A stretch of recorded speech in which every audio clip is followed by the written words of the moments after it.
part 4 na tayo na video, no? Nasa part 4 na tayo. So, mga hindi pa nakapanood ng part 1, part 2, part 3, panoorin nyo muna bago kayo manood nitong part 4. Kung bakit, ito yung binablog ko dahil sa mga baguhan, no? Na magnegosyo ay kahit papano ay mapanood nyo to at itry nyo baka ito ay pwede nyo magamit sa negosyo nyo. Yan. So kasi kahit anong gagawin natin, no? Hindi pwede natin gagamitin ang pride natin na tayo ay magaling na, no? Kailangan po natin mga books, no? Mga successful na tao, no? O paano nila nilabanan yung mga failure nila sa pagninegosyo. So kailangan ay asa applicable sa to, ano, ang pinagdaanan nila, pwede natin i-applyan. So pero maganda talaga yung sarili mo, yung experience mo. Kaya ito yung experience ko ng 5 years na ang coach company, no, ay mga baguhan, pareho tayong baguhan dito baguhan ako sa larangan ng negosyo nitong manufacturing clothing. So baguhan ko nito. So kaya sinishare ko kaya baka may gustong magnegosyo ng ganitong mga mga pinagdaanan ko. So pang-apat na part 4 na tayo, no?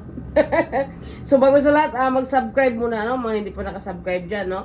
Please follow sa akong YouTube channel and sa aking Facebook account, TV Bossly, TikTok, TV Bossly. Lahat ng social media account ko, TV Bossly. Ayan. Sa part 3, ang last natin pinag-usapan, no? Kung nasaan ako sa quadrant, no? Yung nabasa ko ang books ni Robert Kiyosaki sa Poor Dad and Rich Dad, no? Sinasabi ko sa iyo, andun po ako nalaman ko, andun po ako sa business, no?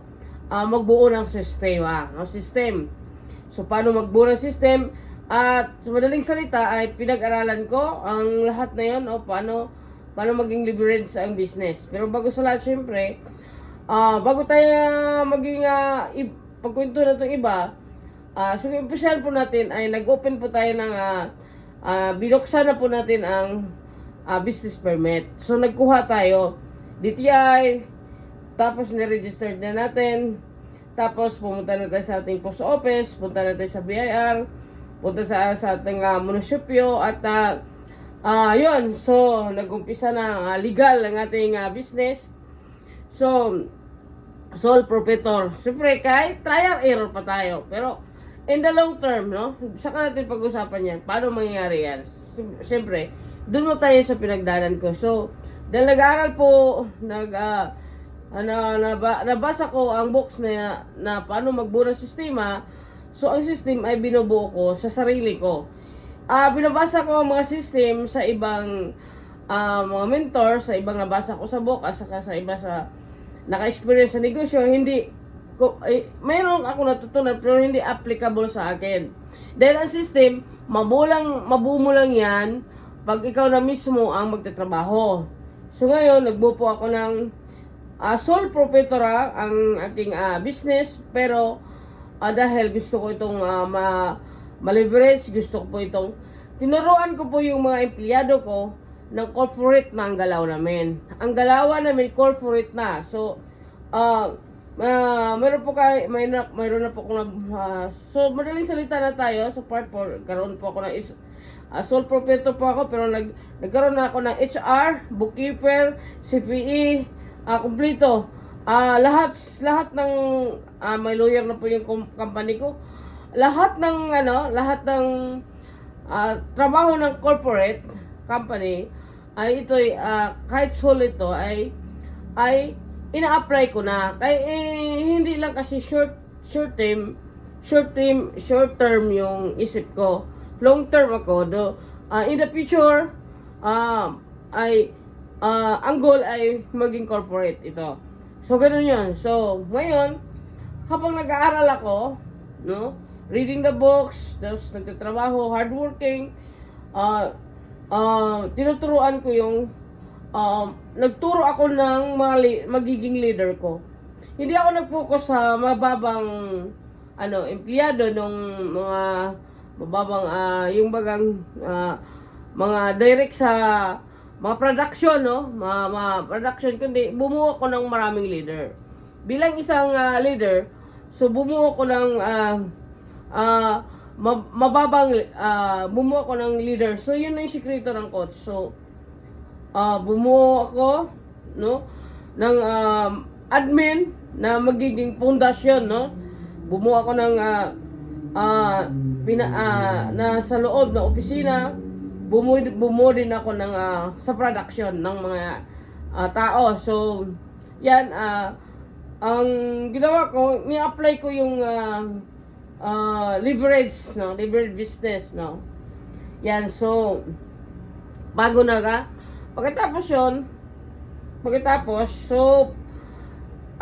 nagkataon na kailangan ng maraming machine, alam mo, sa kabuangan ko, no, paano ako makapili ng mga empleyado na ganyan? Baliw, basta baliw ang entrepreneur. Paano ako makakuha ng empleyado nga tapat sa akin? So I hire 100 people.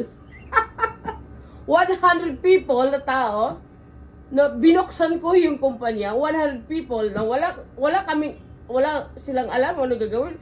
Lahat ay nag-practice,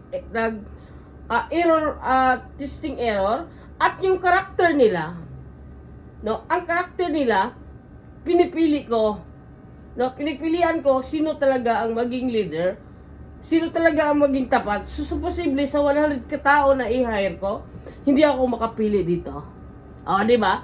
Di pala, laging kawalan ng pera, di ba? Isipin mo, nag-hire ka na wala silang alam ano tatrabuhin nyo. Hindi, kasi hinahanap ko yung taong na makinig sa akin.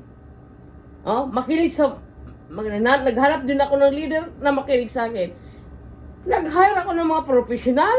Nag-hire din ako ng gusto kong yung kahit di marunong basta magpaturo. Kasi lahat ay nag-upisa sa wala. So napakahirap yung sitwasyon na yan. So sa madaling salita, ang saving ko, no, ang kita ko in 1 year, kahit gaano kalakas ang business, pag butas yung butas na lagyan mo, maraming pong napupunta doon. Kasi baguhan na tayo yan baguhan, nag-acta bilang corporate Kaya sabi ko, mag-start tayo sa mali. Dahil ang mali ay pwedeng itama. Nag-start ako lahat sa mali. Pero, no, yung pagkakamali na yun, masaya. Dahil pwedeng mo itama, pero ang tama, hindi mo makita kung ano ang mali. Puro katama Kaya mali. Dapat isipin nyo mga businessman, mga entrepreneur, no? Isipin nyo na huwag kayong mag-negosyo, mag-entrepreneur, nga tama agad ang ginagawa nyo, nasasaktan lang kayo. Kasi kung hindi magtagumpay yung ginagawa nyo, masasaktan lang kayo. Dahil ako, nag-start ako sa mali. Mali. Hindi ako natakot, nagkakamali. Bahala na, nakaksaya ako ng pera, kumuha ako ng tao. Bahala na mga tao na yun. Wala akong pakialam ano mangyari in the future. Importante, ginagawa ko yun, tinatry ko. Nag-rest ako, sinubukan ko na maging leader, na kumuha ng mga leader, at kumuha ng mga empleyado, at aksaya ng pera yun, alam mo yun. Paano makuha mo yun? Nag-start ako sa mali. Dahil pwede mo maitama ang mga mali. Kaysa mag-start ka ng tama, hindi mo mali pala. Hindi mo makita ang mali. Ayan, so, yan po yung masasabi ko sa ngayon dahil abangan nyo ang part 5. Part 4 tayo. So, ngayon, ikwento ko sa inyo yon dahil gusto ko po nga, tapos pag mag-start kayo, huwag kayo agad mag-isip na kumita kayo. Mag-isip muna kayo, mag-asaya muna kayo ng pera. Aksaya muna kayo ng pera. Oo, gagastusan nyo mag-isip. Huwag kayo mag-isip na malugi na kayo dahil talaga malugi na naman talaga pag mag-start ka Kasi hindi mo alam yan. dapat, ito lang masabi ko. Dapat bago kayo pumasok sa negosyo, bago isang entrepreneur, tanggap nyo na mag-start ako ng mali. No, tanggap nyo na kung anong mangyari sa inyo, tanggap nyo yan. Na mali yan. Lahat ang ginagawa mo. Pag hindi nyo pa matanggap na mali ang ginagawa nyo, huwag na kayong mag-start. Ha? Huwag na kayong magnegosyo. Huwag na kayong magnegosyo.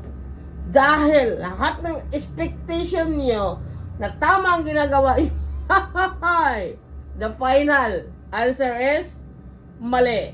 Mabuti pa, mag-start kayong mali, dahil kung mali, hindi kayo nasasaktan dahil alam nyo nang mali ang ginagawa nyo. O diba? Eh, psychology ka yan. Psycho yan. Yun ang ginawa ko, bilang nag-start ako, ina-accept ko ng mali itong ginagawa ko. Ina-accept ko na yon. Dahil, maitama ko. Di ba, may pagkakataon ngay tama mo. Dahil kung nag-isip kayo tama na ang ginagawa nyo, nako po, delikado yan. Dahil hindi nyo makitang na mali na pala kayo. Okay, sana maintindihan nyo yung malalim na yun, yung salita na yun. Pero, ang experience ko, mag-start kayo sa mali. Dahil, maluwag sa dibdib. Kung hindi kayo magtagumpay, dahil mali kayo. Pero sa bihira lang hindi magtagumpay kung mag-start sa mali. Kung bakit? Dahil lahat ay pwedeng may tama. Okay. So, abangan nyo ang part 5, no? 11 minutes, mataas na naman ito kung video. Part 5 naman tayo. So, mama, bye-bye!